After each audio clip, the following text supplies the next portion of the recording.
So talking of truthful, loving speech, I'm reminded of what a wonderful tool it is to help people spread the teaching of love and understanding and compassion, the foundation for Thay's practice of interbeing. Mm. And my interpretation and many other people's interpretation of Buddha's teaching is that the recognition of our shared being is what love is. And, people I've known, people I've read that talk about the deepest intimate relationships that people can have with another person. Often one of the main qualities of it is that, God, we feel like we're the same person, So there's an opening there where the recognition of the shared being on deeper levels of our engagement with our experience of, oneness or lack of separation, of intimacy.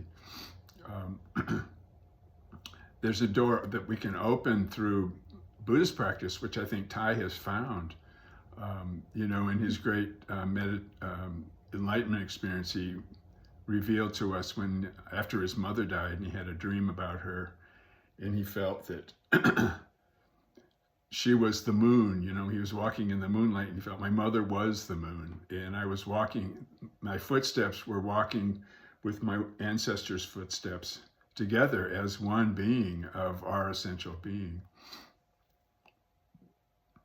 So in our words that we, communicate with others with, come from that spirit of interbeing, the spirit of the recognition of our shared being, then they're very powerful and can help us decide when it's time to speak, when to be silent, because many times Buddha was very silent.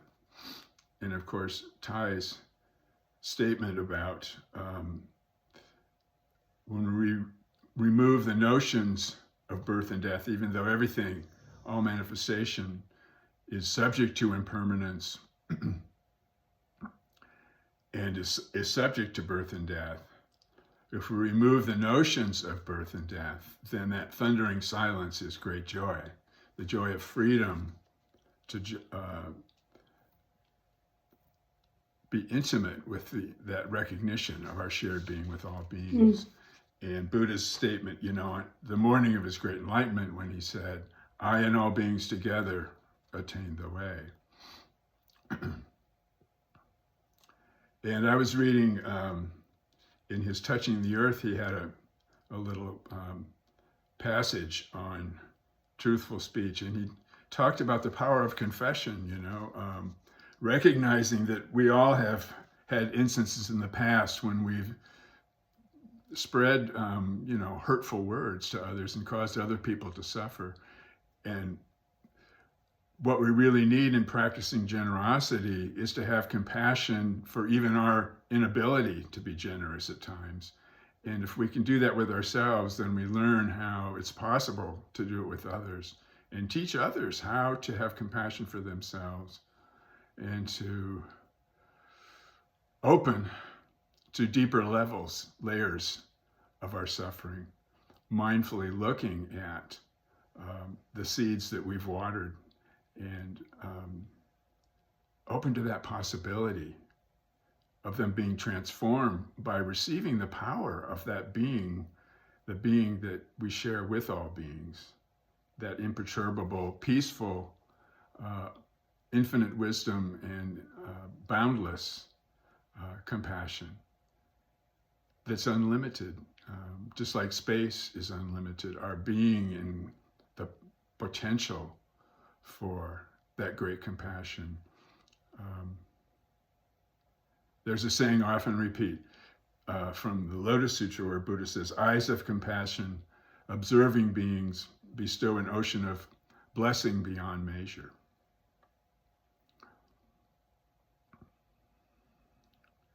And there's another Buddhist precept that talks about, in fact, it's titled, Not Speaking of Others' Faults. And, there's a well-known saying from Confucius. He said, When you observe virtuous behavior, emulate it. When you observe harmful behavior, look at yourself. Mm-hmm. So that's the acknowledging that we all have that potential to be hurtful, and that we've all have been addicted to different patterns of self-clinging, misunderstanding. Yes, and in AA we say you spot it, you got it. Spot it, you got it. Okay. Yeah. There you go. Yeah, but and the main point is we can really support each other with our communication if it's coming from that spirit of all beings together. And one of my early teachers, Reb Anderson, said that a Zen practitioner is a conversation. It's not like two separate body minds or 3 or 4 separate body minds. It's the presence that's the same in all of us, the unchanging nature of thusness, the Buddha, the qualities of our original nature that's timeless and boundless and unconditionally accepting. So we join that presence, and that is the practice, and that's what we become when we open up and recognize our shared being. We become all beings together in that commitment, in that opening of our heart. And, as Ty says, we need to learn to practice equanimity. And we're made of everything in the whole universe except for one thing, a separate self. And he also talks about how waves are water, so all waves on the ocean are made of water. So all experiences of beings are ripples on the surface of the one great being and are made of the same substance, immutable, timeless, and spaceless, and that doesn't get stained. The vast depths of the ocean aren't disturbed by the ripples or waves on the surface. And so the compassion and stability and fearlessness of our true nature is not stained or hindered by our experience. So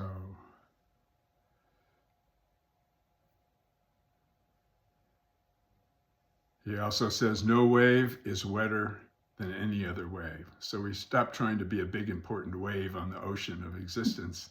We learn that we're all made of that same water, the same water of being.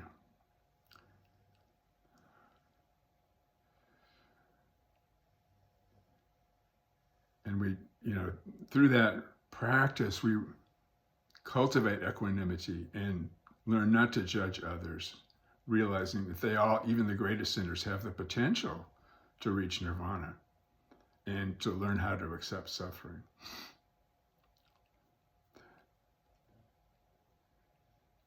So patience is a quality of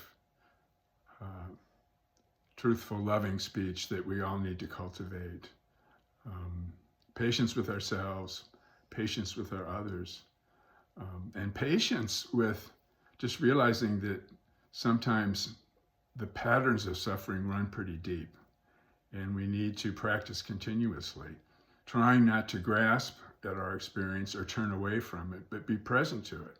So we gradually learn to open together with others, helping others and supporting others on the path of self-acceptance and the path of devotion and the path of commitment and earnestness, and recognizing that our deepest need and our deepest wish is for all beings together to be free from suffering. And we learn that because we know how much we want, in times of great suffering, we recognize how much we want to wake up. And if we look deeply enough, the suffering begins to transform into the suffering of others. There's a saying from a Tibetan master saying, when we recognize that we're all dying, when we recognize that we are dying and all beings are dying along with us, there arises the deepest most intimate and profound compassion that we can offer to others. And that's the gift of fearlessness. When we recognize that there's nothing outside, we're all in this here now together. So I'll end with that, and we have time for discussion. Thank you.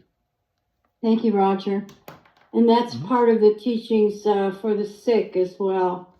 Yeah. I don't remember what sutra that is, but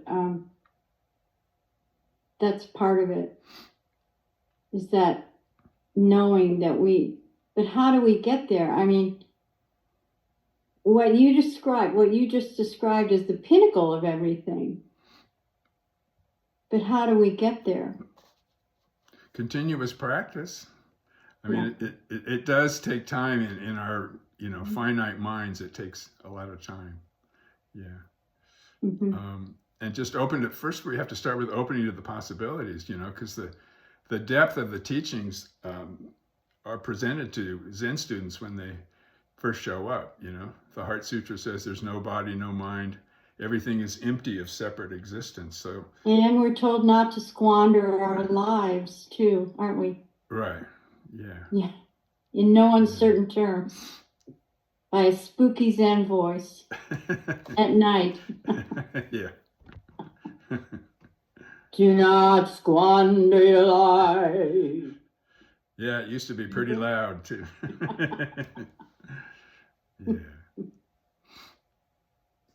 Anybody else?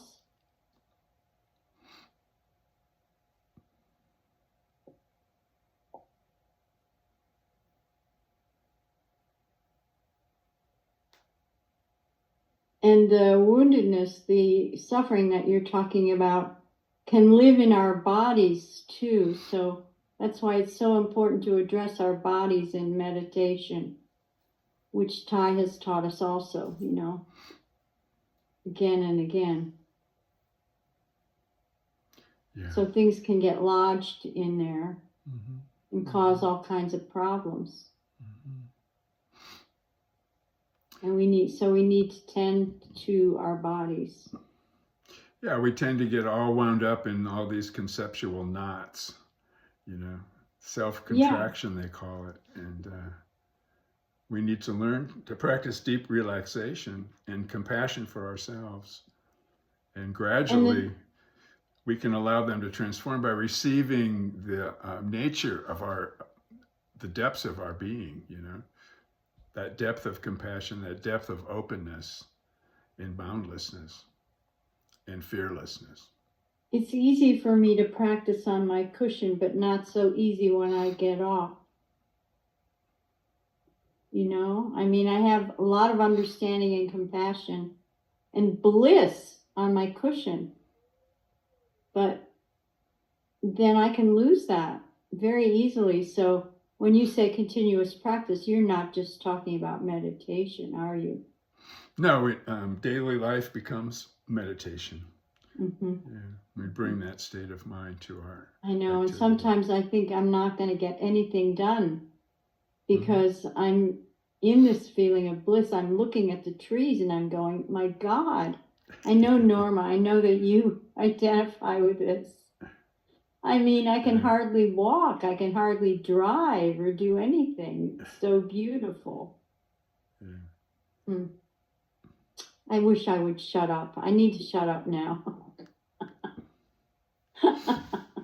Anybody else want to talk, share their experience?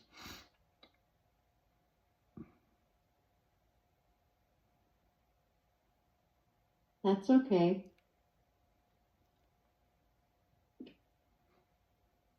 Would you like to share anything, my dear? Yeah, well, I think it is all about the trees anyway. So I don't think you should shut up about that because, I mean, I really honestly don't think there's anything better than the wonder. The tree's life to be acknowledged and seen. I think so too. I feel them. Yeah. They wave at me and I wave back. Yeah. there's a saying, wonderful is full of wonder, right? Mm-hmm. Yep. So on this, I have a question. Can I bring it up? Yeah. This is a current discussion I have with a friend, because he's so, this teaching about kindness and not creating suffering and with our words, and words create, and words, they can create either thing. Water actually changes its shape based on words, and then we know plants grow or are stunted by words. So I have a friend that is not afraid to speak a lot of to me a lot of negative words that sound harsh and hard to listen to even.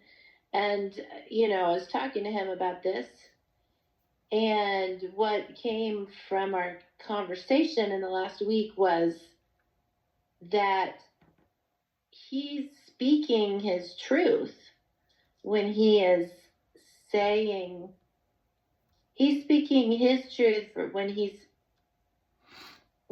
calling someone out as being, like, imagine name calling. I could say some names that he uses, but the name calling is disturbing to my spirit. And when I talked to him about it, he really was explaining that he's not angry. He's speaking his truth, and it's in love.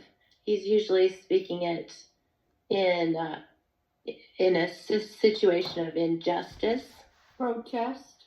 and calling out. So it gave me a whole different perspective on words, because I've always been so careful with my words, and to even listen sounds bad, but then I realized he's actually speaking them out of love and truthfulness. And the one thing you wrote, Jude, was like, truth. Well, what if truth is kind of harsh? And maybe that person needs to know that. I had my yoga teacher trainer tried to get me to teach. She tried to teach me how to call people assholes, so that she said, in the kindness, you can let them know, because they might not know. It could be a kindness to let someone know they're being an asshole. And so I don't know what you guys would discuss. I don't know all the teachings that but from your filter, I mean, it made me pause and wonder if that was, because I've always been so careful not to say negative words. I have a good friend who was using the F word a lot. She said, "Oh my God, I'm using the F word a lot, aren't I?" And I said, "Yeah, you are." And she said, "What does that mean?" And I said, "You're angry?" And that turned out to be what it was for her. And she was able to transform that. Yeah, and I think in the context of this teaching, this is for people that are practicing Buddhism. And so we try not to use harmful speech or harsh words, offending words. But in other contexts, if it really is coming from love, if it's really coming from an open heart, and people need to be aware of the suffering they're causing, then that is the gift of a boundary. They need to be given the gift of a boundary of what their speech is doing to other people, to be aware of it. On the other hand, our teacher has told us when we write letters to our legislators, they should be love letters. And the situation that we have right now, I recently wrote a love letter to Donald Trump. And I started it out with, "Dear beloved man." And I assigned a whole group of people that I was teaching. to write a love letter to him. When we were at the retreat, the silent retreat at the monastery, we were asked to write love letters to ourselves. And I think that's where the whole thing begins, is with the self-hatred. Yeah. And I do think those words are angry. There are angry words. I mean, I can't imagine calling someone an asshole and not being angry. I can't imagine that. Well, I've seen, my yoga teacher trainer could do it, and it felt like love. It sounded like love.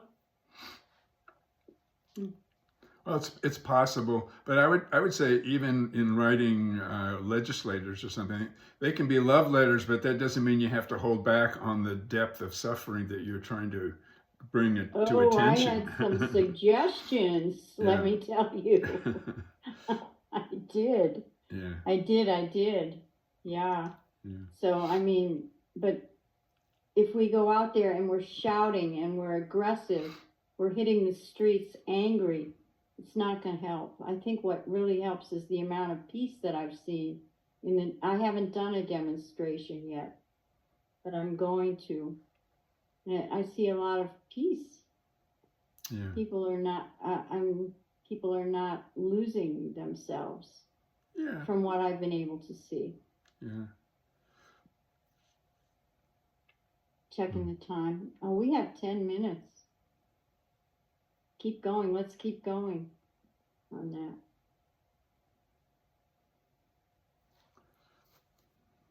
Anybody else on that? Or anything else? Norma wants to say something. Does she? No, well, I'm sitting here thinking that I try really hard to feel sorry for Trump and look at him as a human being, but I have to tell you, it's very hard for me. It's hard. Yeah. I just, yeah. I just hope the aliens take him, but that's probably not right. It would get him out of the way, which is, but then, who we have coming up for vice president if that happens. So how do we keep our cool? How do we keep our compassion? How are we not angry? I mean, I love that quote from Nisargadatta, is that I see the great, immense suffering in the world. I see it through God's eyes and everything is all right. That just really struck me when I read that. I think that's an example of the gift of fearlessness and love at the same time. Yeah. So I know for me, it's not staying focused on it all the time. Yeah. It's right. Give yourself a break and don't watch the news every day. Yeah. Right, exactly. Yeah. And looking at the trees, and we were at Biltmore House today. We took a walk and we went through the conservatory, and I was talking to the plants. Of course you were. And they were talking back to you, no doubt. They were. It was so beautiful. I mean, it just makes me giggle. And writing a poem and just speaking my own heart. Fortunately, I'm a creative person, so I have ways of bypassing some of what's going on.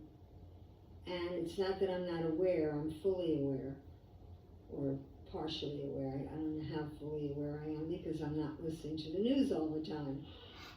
But I think it really helps to not be totally focused on what's going on.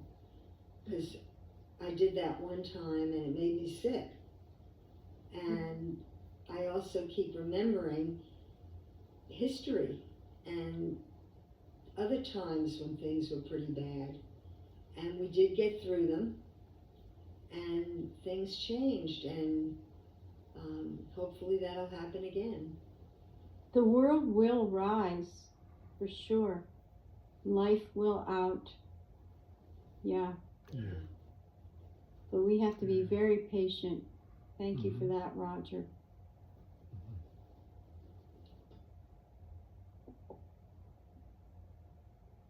We still have some time. This is good. You didn't give us much of a very long talk this evening, Roger. It was pretty long. I don't know. In your mind, it was long. Yeah. I think Lee is about to speak. Good. Oh, goody.